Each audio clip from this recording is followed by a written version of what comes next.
आज हम लोगों की क्लास उदारवाद, विशेषतः क्लासिकल उदारवाद पर केंद्रित होगी। तो अभी पिछली कक्षा में हमने देखा कि व्यक्तिवाद क्या है, थोड़ा सा उस पर चर्चा किया गया था। उसी व्यक्तिवाद की नींव पर ही उदारवाद का महल खड़ा है। उदारवाद राजनीति विज्ञान का वह सिद्धांत है जो राजनीति को बाजारवादी अर्थव्यवस्था के अनुरूप मोड़ देने के लिए अस्तित्व में आया। उदारवाद प्रचलित विभिन्न विचारधाराओं में सर्वाधिक प्रभावशाली विचारधारा है। विश्व के अधिकांश देशों तथा व्यक्तियों द्वारा उदारवाद को स्वीकार किया जा रहा है, उसको स्वीकृति प्रदान किया जा रहा है। तो इसके पीछे ये है कि उदारवाद एक ऐसा जीवन दर्शन है जो व्यक्ति की स्वतंत्रता तथा उसकी स्वायत्तता पर अत्यधिक जोर देता है।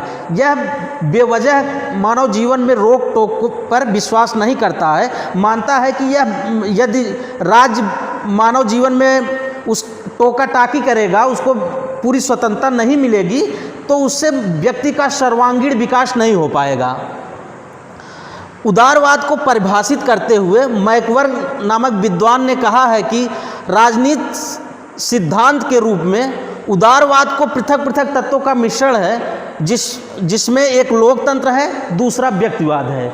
लोकतंत्र में इस बात की हमें छूट होती है कि कौन सी सरकार होगी, कौन हम पर शासन करेगा, इसका निर्णय हम खुद करेंगे। और तथा व्यक्तिवाद ये है से तात्पर्य यह है कि व्यक्तिवाद स्वतंत्रता पर अत्यधिक जोर देता है कि हमें पूरी स्वतंत्रता मिलनी चाहिए। और दूसरे विद्वान हेराल्ड लास्की हैं, उनका कहना है कि उदारवाद कुछ सिद्धांतों का समूह मात्र नहीं है, बल्कि यह दिमाग में रहने वाली एक आदत है। अर्थात उनका मानना यह है कि उदारवाद कोई बधी बधाई सिद्धांत नहीं है, बल्कि यह एक जीवन शैली है। यह हमारे आदत में शुमार होना चाहिए, हमारे व्यक्तित्व में अंतर्निहित होना चाहिए। उदारवाद कोई बधी बधाई विचार प्रणाली नहीं है, बल्कि यह बदलती परिस्थितियों और नई नई चुनौतियों का सामना करने के लिए नए नए विचारों को अपनाती चली गई है। यही कारण है कि उदारवाद के हमें विभिन्न रूप दिखाई देते हैं। जैसे पहला हो गया शास्त्रीय उदारवाद। शास्त्रीय उदारवाद को प्रहरी या चौकीदार राज्य की भी संज्ञा दी जाती है। चौकीदार राज्य से तात्पर्य यह है कि यह केवल हमारी सुरक्षा, हमारे जान माल की सुरक्षा तक ये राज्य की भूमिका को सीमित करना चाहते हैं। दूसरा है आधुनिक उदारवाद। जब शास्त्रीय उदारवाद को विभिन्न विचारधाराओं द्वारा मार्क्सवाद, समाजवाद से चुनौती मिलने लगी, तो शास्त्रीय उदारवाद ने अपने को थोड़ा सा और लिबरल बनाया। और क्योंकि शास्त्रीय उदारवाद द्वारा जो विचारधारा को एडाप्ट किया गया था, तो उससे सामाजिक असमानता बहुत ज़्यादा बढ़ गई। तो आधुनिक उदारवाद यह मानता है कि जो विचारधारा हो, जो सरकार हो, जो सत्ता हो, वह व्यक्ति के कल्याण पर भी केंद्रित होना चाहिए। तभी हमें जो स्वतंत्रता मिल रही है वह सच्चे अर्थों में मिल पाएगी।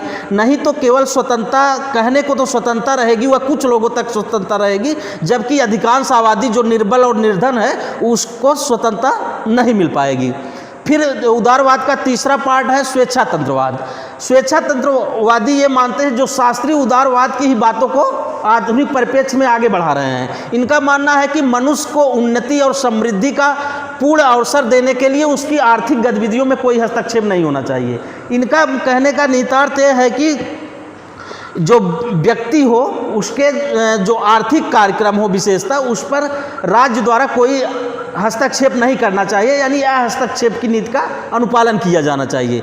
समतावाद का मानना यह है कि जो सार्वजनिक नीति बने वह इस आधार पर बने कि वह समानता लाने में कितना कारगर हो रही है। उसी के आधार पर हम उसका मूल्यांकन कर सकते हैं कि यह नीति कितना अनुकूल है, कितना कल्याणकारी है। तो प्रश्न यह उठता है कि आखिर जिस उदारवाद की चर्चा हम लोग कर रहे हैं और इसकी इतनी सामाजिक स्वीकार्यता है, लोगों द्वारा विभिन्न देशों तथा व्यक्तियों द्वारा इसमें विश्वास जताया जा रहा था, इसका विकास कब, कहाँ और क्यों हुआ। तो उदारवाद जो है इसका विकास 17वीं सदी में पश्चिमी यूरोप में हुआ। तो प्रश्न ये उठता है कि आखिर ये पश्चिमी यूरोप में और 17वीं सदी में ही इसका विकास क्यों हुआ, क्यों नहीं किसी दूसरे देश में, और क्यों न और थोड़ा सा उससे पहले। तो इसका कारण यह है कि तत्कालीन समय में जो पश्चिमी यूरोप में परिस्थितियाँ बनी वे उदारवाद के विकास के लिए उत्तरदायी है। पहली परिस्थिति है पुनर्जागरण। पुनर्जागरण से तात्पर्य यह है कि जो अभी तक जो मध्यकाल जो पूरी तरह अंधकारमय हो चुका था, जो केवल आस्था और श्रद्धा पर लोगों द्वारा टिक गया था, अंधविश्वास हावी हो गया था, तो उसमें जैसे जो पहले की ग्रीक विचारधारा है उसका पुनरोदय होता है। जो उस प्राचीन कला साहित्य थे उसमें तार्किक आधार प्रदान करके मानववाद को बढ़ावा दिया जाता है। फिर धर्म सुधार। धर्म सुधार से ये तात्पर्य है कि जो पहले ये माना जाता था कि जो धार्मिक ज्ञान है या हमें जो ईश्वर से हमारा कांटेक्ट है वह बिना पोप के नहीं हो सकता है या बिना पुरोहित के नहीं हो सकता है। इसमें यह माना गया कि व्यक्ति स्वतः ईश्वर तक अपना कांटेक्ट कर सकता है, इसमें किसी तीसरी पार्टी का इंटरवेंशन या कोई तीसरा व्यक्ति माध्यम नहीं बन सकता है। फिर वैज्ञानिक क्रांति। जब वैज्ञानिक अनुसंधान हुए, विभिन्न वैज्ञानिक संयंत्रों का विकास हुआ, तो इससे लोगों को सोचने समझने की प्रवृत्ति वैज्ञानिक हो गई, लोगों में वैज्ञानिक मनोवृत्ति का विकास हुआ। फिर ज्ञानोदय। ज्ञानोदय के कारण संपूर्ण सामाजिक जो बुराइयां, पूर्वाग्रह, असहिष्णुता, अंधविश्वास या रूढ़िवादिता थी उन सारी चीज़ों पर बंदिशें लगी और जो मानव है वह उदारवाद की जो प्रवृत्ति है उसकी तरफ उन्मुख हुआ। फिर है औद्योगिक क्रांति। वैज्ञानिक क्रांति ने नए नए यंत्रों और उपकरणों का आविष्कार किया, तो जिसका परिणाम ये हुआ कि जो उत्पादन के जो साधन थे जो इतने सरल थे कि केवल उपभोग के लिए वस्तुओं का उत्पादन किया जा रहा था, तो अब मशीनीकरण के कारण उनका भारी पैमाने पर उत्पादन होने लगा। तो इससे ये हुआ कि उनके लिए एक अनुकूल बाजार की भी आवश्यकता थी। तो इन सारी परिस्थितियों ने मिलकर उदारवाद के विकास के लिए अनुकूल दशाएं प्रदान की। तो जिसका परिणाम यह हुआ कि जिन परंपराओं, प्रथाओं, विश्वासों को अनायास बिना किसी प्रश्न के, बिना किसी संकोच के, संदेह के स्वीकार कर लिया जाता था, उन परंपराओं, प्रथाओं, विश्वासों पर प्रश्न किए जाने लगे, संदेह किए जाने लगे।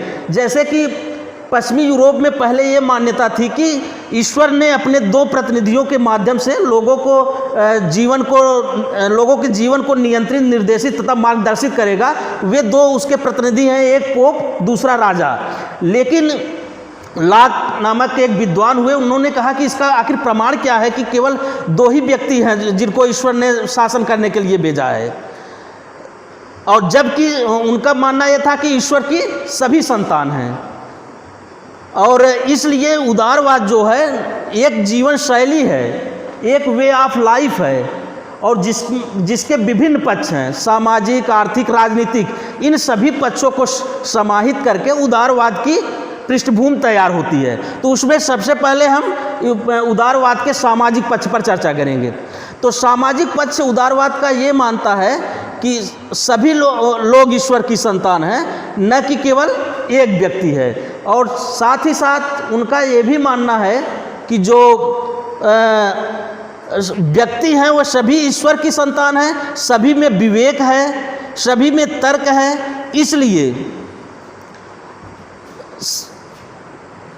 सभी में विवेक है, तर्क है, किसी को जन्म के कारण कोई विशेषाधिकार नहीं मिल जाता है, और न ही किसी को जन्म के कारण उसके प्राकृतिक अधिकारों से उसे वंचित ही किया जा सकता है। तो इसलिए उनका कहना है कि जब प्रत्येक व्यक्ति में विवेक है और तर्क है, तो वह अपने लिए, उसके लिए क्या अच्छा है, क्या बुरा है, क्या उचित है, क्या अनुचित है, क्या सही है, क्या गलत है, उसका डिसीजन वह खुद करेगा। उसके लिए क्या सर्वोत्तम है, उससे बेहतर दूसरा व्यक्ति या कोई राज्य या समाज नहीं जानता है। तो क्यों न हम उस व्यक्ति को चॉइस की स्वतंत्रता मिलनी चाहिए कि क्या हमें खाना है, क्या हमें पहनना है, हमारा जीवन साथी कौन होगा, हमारे जीवन शैली क्या होगी, जीवन जीने का हमारे जीवन के लक्ष्य क्या होंगे, हमारी सरकार क्या होगी। यानी इन सारी चीज़ों में चॉइस की स्वतंत्रता व्यक्ति को मिलनी चाहिए। और जब उदारवाद की एक ये भी मान्यता है कि जैसे व्यक्तियों से मिलकर ही समाज बनता है, तो जब प्रत्येक व्यक्ति अपना हित स्वयं करेगा तो ऑटोमेटिक समाज का भी विकास होगा। यानी वो व्यक्ति के विकास और समाज के विकास में कोई कंट्राडिक्शन या विरोधाभास नहीं देखते हैं। उनका ये मानना है कि जब प्रत्येक व्यक्ति अपना विकास करेगा और व्यक्ति से मिलकर समाज बन रहा है तो ऑटोमेटिक समाज का विकास होगा। तो इस प्रकार ये व्यक्तिगत हित और सार्वजनिक हित में विरोध नहीं देखते हैं। फिर उदारवाद का आर्थिक पक्ष, उदारवाद का जो आर्थिक पक्ष है उसकी ये मान्यता है कि जो राज्य है उसमें हस्तक्षेप की नीति का अनुपालन करना चाहिए। जो उत्पादन के साधन है जैसे भूमि हो गई, पूंजी हो गई, कल कारखाने हो गए, संयंत्र हो गए, तकनीक हो गई, इन पर व्यक्तिगत अधिकार होना चाहिए, इन पर और साथ ही साथ व्यक्तिगत संपत्ति का भी अधिकार मिलना चाहिए। इन पर राज्य या समाज का अधिकार नहीं होना चाहिए। दूसरा इनका ये मानना है कि उत्पादन जो है उसमें प्रतिस्पर्धा होनी चाहिए। इनका मानना है कि जो जब किसी भी चीज़ में एक स्वस्थ प्रतिस्पर्धा होती है तो उससे चीज़ें बेहतर होती हैं, कम मूल्य पर हमें बेहतर चीज़ें उपलब्ध होंगी। तीसरी है कि मांग और आपूर्ति के नियम पर वस्तुओं का उत्पादन किया जाए, यानी बाजार द्वारा ये नियंत्रित होना चाहिए कि किस वस्तु का कितनी मात्रा में उत्पादन किया जाए, न कि इसको समाज द्वारा या राज्य द्वारा थोपा जाना चाहिए कि इस वस्तु का इतना उत्पादन करना है। तो यानी मोटा मोटी इनका कहना यह है कि उत्पादन वितरण विनिमय में राज्य का कोई हस्तक्षेप नहीं होना चाहिए, व्यक्तिगत अधिकार में होना चाहिए। इससे ये होगा कि उपभोक्ता को उपभोग की वस्तुएं सस्ते और गुणवत्तापूर्ण वस्तुएं मिल सकेगी। तीसरा है उदारवाद का राजनीतिक पक्ष। उदारवाद का जो राजनीतिक पक्ष है उदारवाद के राजनीतिक पक्ष में यह मान्यता है कि उदार सीमित और संवैधानिक सरकार में विश्वास करते हैं। सीमित से तात्पर्य यह है कि जो सरकार होगी वो उस सरकार के तहत जो नागरिक शासित हो गए उनको एक प्राकृतिक अधिकार मिलना चाहिए। सरकार की जो विभिन्न अंग हैं उनके बीच शक्तियों का डिवीजन होना चाहिए, विभाजन होना चाहिए, स्वतंत्र और निष्पक्ष न्यायपालिका होनी चाहिए। और संवैधानिक से तात्पर्य यह है कि जो सरकार हो वह कानून सम्मत और संविधान सम्मत उसका संचालन होना चाहिए। और साथ ही साथ क्लासिकल जो उदारवादी है, शास्त्रीय उदारवादी है, वे मानते हैं कि राज्य एक आवश्यक बुराई है। आवश्यक इस संदर्भ में कि यह लोक व्यवस्था को बनाए रखती है, बुराई इस संदर्भ में कि यह व्यक्ति के स्वतंत्रता तथा प्राकृतिक अधिकारों में अवरोध भी पैदा करती है, रुकावट डालती है। तो इसीलिए इनका मानना है कि जो उदारवाद या राज्य है वह एक आवश्यक बुराई है। फिर जो उदारवाद के प्रोपाउंडर माने जाते हैं उनका मानना है कि राज्य के केवल 3 कार्य होने चाहिए। एक, लोक व्यवस्था को बनाए रखना, दूसरा बाहरी आक्रमण से रक्षा करना, तीसरा समझौते की स्वतंत्रता को बनाए रखना। तो इस प्रकार हम देखते हैं, इसीलिए कुछ विद्वान क्लासिकल उदारवाद को प्रहरी राज्य की भी संज्ञा देते हैं, यानी चौकीदार राज्य की संज्ञा देते हैं। लेकिन जब विभिन्न समाजवादी विचारकों तथा मार्क्सवादियों द्वारा इन शास्त्रीय उदारवादी विचारधारा को चुनौती दी जाने लगी तो इनको अपने में सुधार लाने का प्रयास किया कि जो असमानता जो बढ़ रही थी तो इन्होंने समानता को लाने के लिए कि स्वतंत्रता सभी तक उपलब्ध हो सके, कुछ गिने चुने व्यक्तियों तक ही स्वतंत्रता का सीमांकन न होने पाए या सीमित न रह जाए, तो उन्होंने बहुत सारे सुधार लाकर, कल्याणकारी कार्यक्रम लाकर आधुनिक उदारवाद की नींव रखी। आधुनिक उदारवाद के विषय में चर्चा अगली क्लास में।